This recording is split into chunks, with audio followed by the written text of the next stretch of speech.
Por que precisamos de Jesus? Hoje eu venho trazer essa afirmação.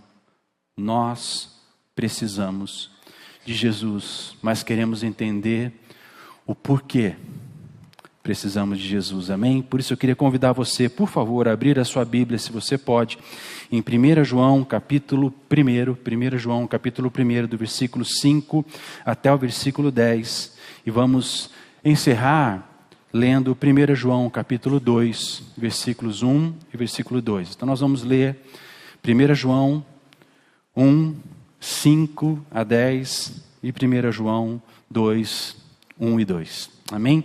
E diz assim a palavra do Senhor para nós. Ora, a mensagem que da parte dele temos ouvido e vos anunciamos é esta: que Deus é luz e não há nele treva nenhuma. Se dissermos que mantemos comunhão com ele e andamos nas trevas, mentimos e não praticamos a verdade.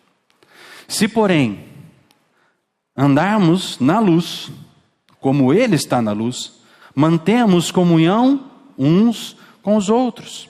E o sangue de Jesus, seu Filho, nos purifica de todo pecado. Se dissermos que não temos pecado nenhum, a nós mesmos nos enganamos e a verdade não está em nós. Se confessarmos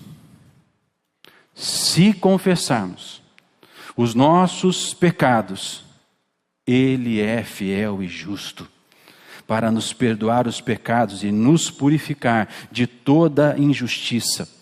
Se dissermos que não temos cometido pecado, fazemo-lo mentiroso e a sua palavra não está em nós. Filhinhos meus, estas coisas vos escrevo para que não pequeis. Estas coisas vos escrevo para que não pequeis. Se todavia alguém pecar, temos advogado junto ao Pai, Jesus Cristo, o justo, e ele é a propiciação pelos nossos pecados, e não somente pelos nossos próprios, mas ainda pelo mundo inteiro. Amém? Pai, essa é a tua palavra, Senhor. Gera vida em nós, para que a mensagem seja uma realidade em nossas vidas, em nome de Jesus. Uma das realidades fundamentais que precisamos compreender a respeito da nossa vida espiritual é que ela é muito mais real do que imaginamos e muito mais profunda do que podemos compreender. E quando nós olhamos para Adão, fazendo só uma pequena viagem, amém, de hoje a princípio, quando Deus criou todas as coisas e colocou o homem no Éden, e nós olhamos para Adão e analisamos a queda, nós podemos claramente perceber que a partir daquele momento, a realidade espiritual dos homens mudou. A morte passou a agir no corpo. E por isso que nós passamos tantas vezes por adversidades físicas, porque a morte passou a agir no corpo do homem. Na alma, ou seja, nas nossas emoções. Nós nunca ouvimos tantas mazelas e tantas dificuldades emocionais como vivemos nos dias de hoje. Por quê? Porque a morte passou a agir nas nossas almas. E a mais profunda realidade alterada foi a morte do espírito. Ficamos como mortos para Deus. O que não mudou foi o plano de Deus e o propósito de Deus para o homem. Ou seja, O homem caiu, mas o plano de Deus para o homem é ter intimidade com o homem, relacionamento com o homem. Ele estabeleceu o homem para adorá-lo, para viver para Ele, para estar perto dEle. Então o plano não mudou. O que a queda fez foi tirar a condição de um relacionamento próximo, livre, aberto, que é a vontade de Deus, e essa vontade nunca mudou e nunca vai mudar. O pecado não alterou o propósito. Deus continua buscando aqueles que o adoram, aqueles que almejam viver para Ele e com Ele. Então, como resgatar o plano original? Quem poderia oferecer sacrifício suficiente para redimir o homem caído? Somente aquele que veio para cumprir o plano de salvação, resgate, redenção, remissão e justificação poderia dar a sua vida em sacrifício vivo, subindo naquele madeiro, Jesus Cristo. Não há outro, somente Jesus Cristo pode restaurar a nossa vida com Deus. Precisamos compreender então que nossas vidas são muito distintas, sem Jesus e com Jesus. Vamos dar uma olhadinha nisso? Sem Jesus, mortos. Sem Jesus nós estamos mortos em nossos próprios delitos. Por quê? Porque a morte pelo pecado nos faz ficar mortos para Deus. Com Jesus, vivificados nele. Se sem Jesus estamos mortos, com Jesus estamos vivificados nele. A vida dele se manifestou em nós, porque dissemos sim a Jesus. A vida de Jesus passa a habitar dentro de nós e agora temos vida nele. Me desculpem a próxima palavra, meus irmãos, porque sem Jesus nós estamos desgraçados. E me perdoe, eu sei que é uma palavra um pouco dura, né, irmãos? Porque parece assim, desgraçado. E é a mais pura realidade. Sem Jesus, nós somos desgraçados. Logo, com Jesus, cheios da graça de Deus, o poder de Deus, o amor de Deus, aquele que veio para restaurar a alegria verdadeira, a vida verdadeira. Somente com a graça atuando em nossos corações, nós temos vida plena. Sem Jesus, sem vida. Ô pastor, mas eu estou andando na cidade, eu conheço um monte de gente que não tem Jesus, eles são os walking deads espirituais. Infelizmente são. Mas quem pode mudar a realidade deles? Quem pode dar a eles a oportunidade? Somente aqueles que foram alcançados por Jesus. Porque com Jesus nós temos vida abundante. Mas essa vida abundante não é para nós.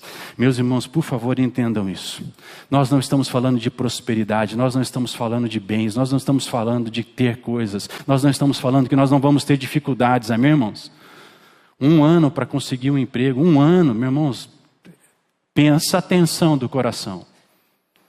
Mas vida abundante significa que nós temos uma esperança viva, uma alegria plena, uma justiça de Deus se manifestando em nós. Nós temos tudo aquilo que nós precisamos para suportar o processo e sair vencedor do processo, sabendo que Ele estará conosco todos os dias até a consumação do mundo. Para quê? Para que nós tenhamos uma vida plena e abundante. Então, vida abundante não significa o que eu tenho. A vida abundante é aquilo que eu recebi e que eu posso compartilhar. Então, quem irá anunciar Jesus Cristo? Aqui estão aqueles que comigo anunciarão Jesus Cristo. E nós vamos mudar essa realidade espiritual na cidade quando nós começarmos a levar a mensagem da cruz de Cristo. Nós precisamos entender isso. Esta missão é da igreja. Eis a igreja, irmãos. Eu estou vendo a igreja aqui, ó. Olha a igreja aqui, ó. Olha a igreja. Não é da instituição, meus irmãos, é minha, é sua, é da igreja do Senhor Jesus. Quantos são da igreja? É nossa, porque nós temos vida abundante. Sem Jesus, sem esperança, ficamos sem esperança. A incerteza do amanhã, a incerteza do que virá, de como as coisas serão, mas aqueles que estão com Jesus, uma esperança viva e gloriosa.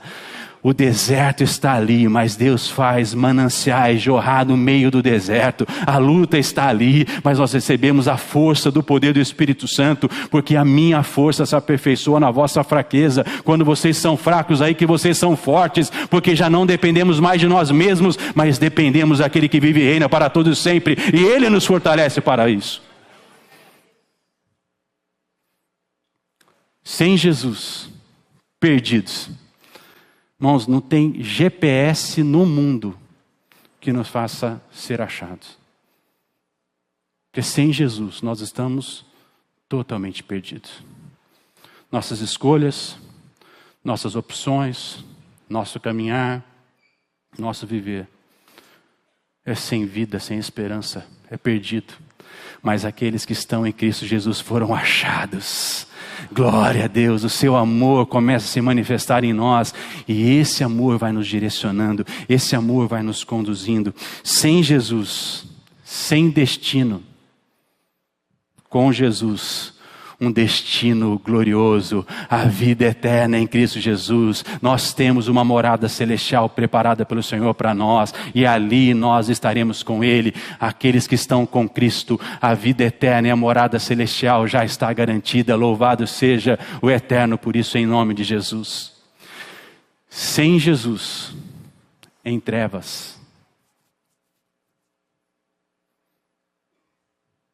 o caminhar é incerto, tudo fica escuro, os relacionamentos são de trombada, porque quando não tem luz eu não consigo ver, e sem luz as trombadas são inevitáveis. Com Jesus nós temos a luz de Cristo brilhando em nosso coração e em nosso viver. Então, como mudar essa realidade espiritual? Como viver a realidade espiritual com Jesus Cristo? Nós precisamos resgatar a mensagem de Jesus aos nossos corações. E 1 João vai nos trazer isso com clareza. 1 João 1,5. Ora, a mensagem que da parte dele temos ouvido. Fala assim comigo, tenho ouvido. E tenho anunciado. Meus irmãos, entendam isso. Aqui a mensagem, ela precisa ser palpável. Ou seja, precisamos ver, e porque vemos, anunciamos. É uma experiência real de um poder transformador que nos tira de uma condição e nos traz para uma nova vida e para uma nova realidade. É essa, que Deus é luz, e não há nele trevas nenhuma. Deus é luz e não há trevas. Quem está em Deus tem. Quem está fora de Deus tem. Amém? Guardem isso na sua mente, tá bom? Daqui uns 5 minutinhos vou usar novamente. Meus irmãos, a vida espiritual e a vida que temos recebido da parte do Senhor não se trata do que podemos fazer ou não fazer. Não se trata do que é lícito ou ilícito, do que convém ou que não convém. Meus queridos irmãos, eu não posso aceitar a banalização do Evangelho de Cristo Jesus. Eu não posso aceitar jogar o Evangelho de Cristo numa cova rasa, aonde o que nos importa, posso fazer ou não posso fazer? Será que eu posso? Será que eu não posso? Será que eu devo? Será que eu não devo? Essa cova rasa, em nome do Senhor Jesus, será retirada das nossas vidas, porque as nossas vidas será uma vida de andar na luz, e quando estamos na luz, não há trevas. As trevas não resistem à luz, a luz chegou, a vida passa a se manifestar, e a vida que temos vivido, vivemos em Cristo Jesus. Então não se trata do que eu posso ou não fazer, mas se trata de uma transformação genuína de quem nós somos. A manifestação da vida de Cristo em nós é que nós passamos a ter luz, e as trevas foram removidas, e as ações das trevas, as práticas das trevas serão removidas conjuntamente, porque as trevas não podem resistir à luz de Cristo. E a luz é uma vida nova gerada pela revelação do poder do amor de Deus. Agora somos da luz, porque as trevas já não têm mais domínio sobre nós. As trevas não podem resistir à luz. Passamos a viver com a graça atuando com o seu poder em nossos corações, com o Espírito Santo nos convencendo a respeito de como devemos viver para agradá-lo.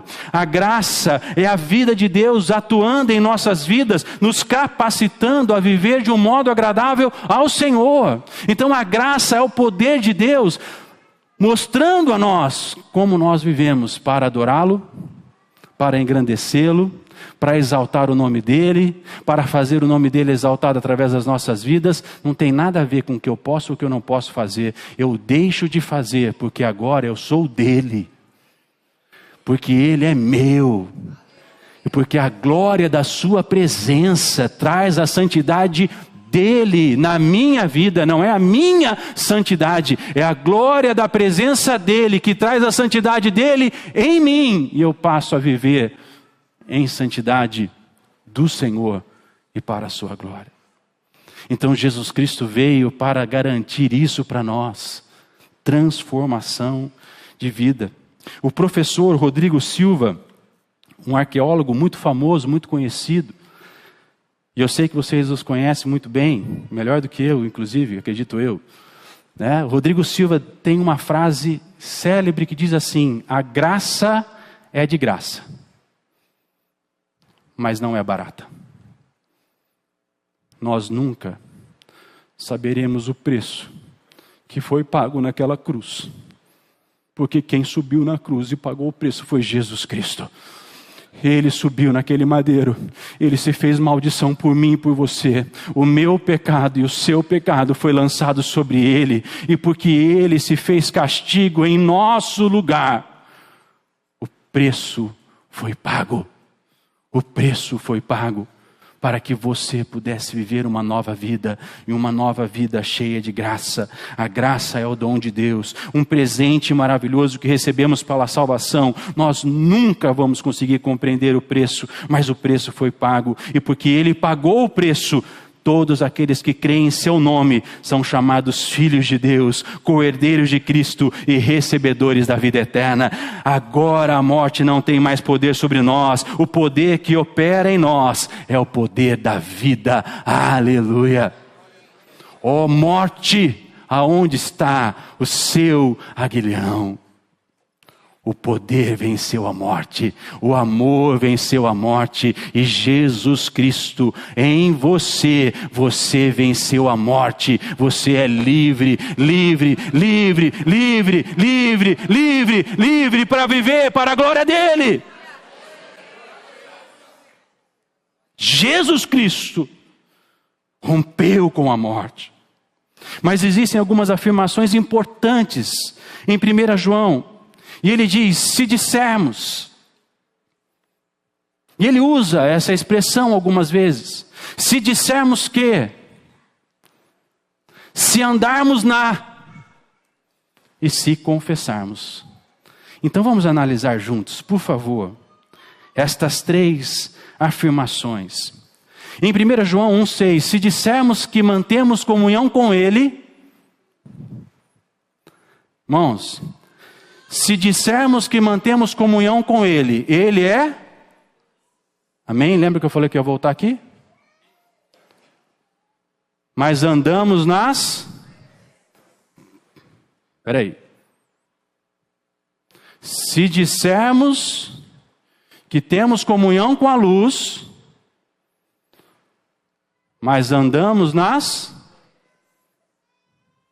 Mentimos e não praticamos a verdade. Note a contradição. Dissemos que temos comunhão com Ele, mas andamos nas trevas. Na verdade, estamos nos enganando e a mentira está em nós. Se, porém,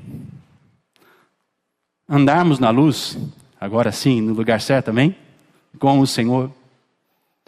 Então nós estamos dizendo, nós estamos andando, amém? Está claro a diferença? Dissemos algo, praticamos diferente.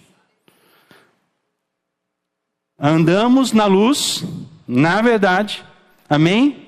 Como Ele está na luz, mantemos comunhão uns. Ué, mas não, vocês estão entendendo?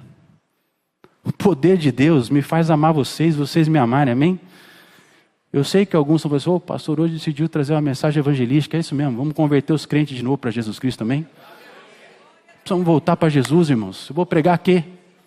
É Jesus, só posso pregar Ele.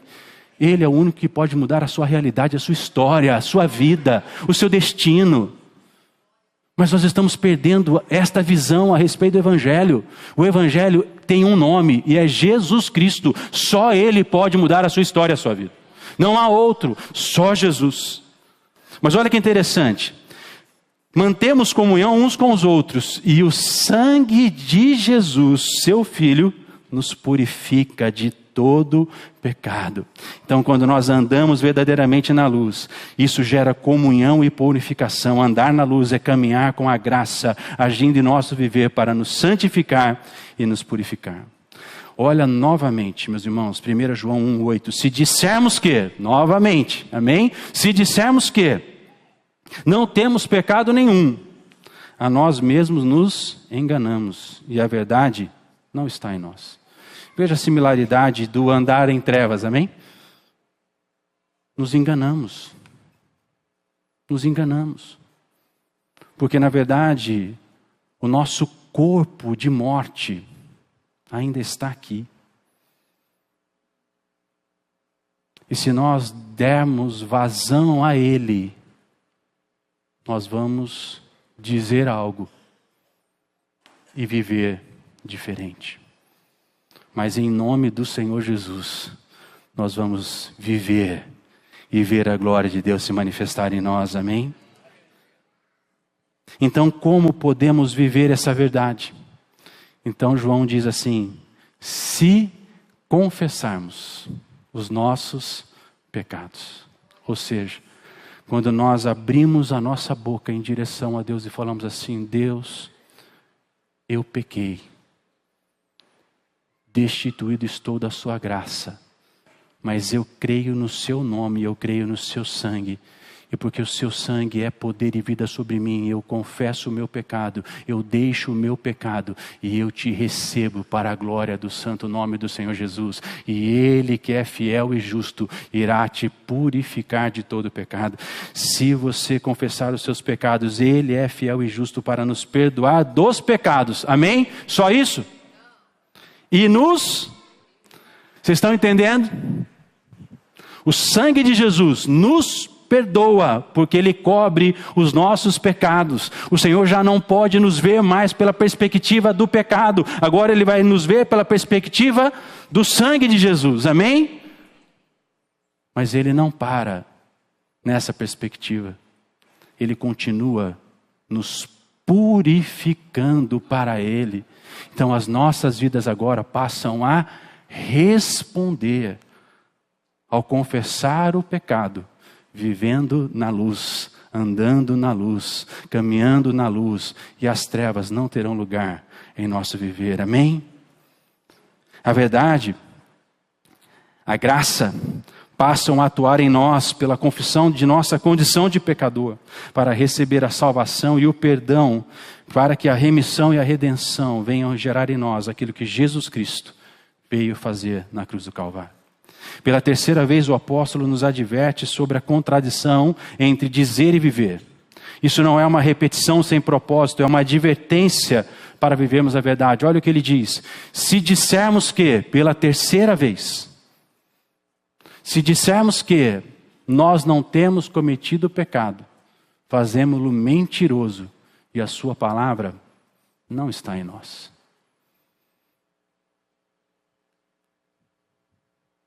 Então, como alinhar o dizer e o viver? Quantos querem isso? Quantos querem viver uma vida alinhada com o Senhor Jesus?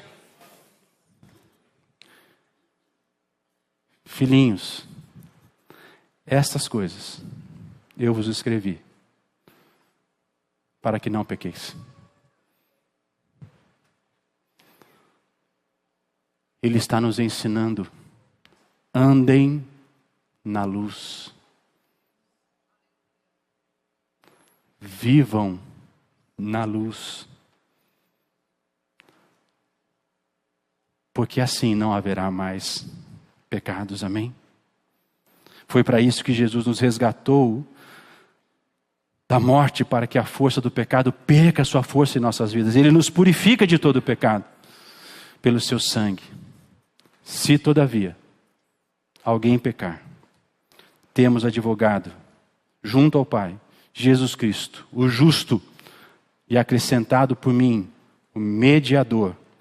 E Ele é a propiciação pelos nossos pecados, e não somente pelos nossos próprios, mas pelo do mundo inteiro.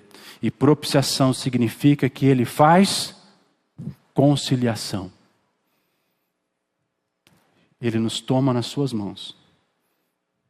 Ele nos guarda com seu amor. E Ele diz: Pai, este é meu. Perdoa os seus pecados, Pai. E muda a vida dele. Por isso que, à medida que nós vamos nos aproximando de Jesus, cada vez mais, nós ficamos constrangidos pelo nosso mal viver, porque a palavra do Senhor diz que o amor de Deus nos constrange. Vocês estão entendendo?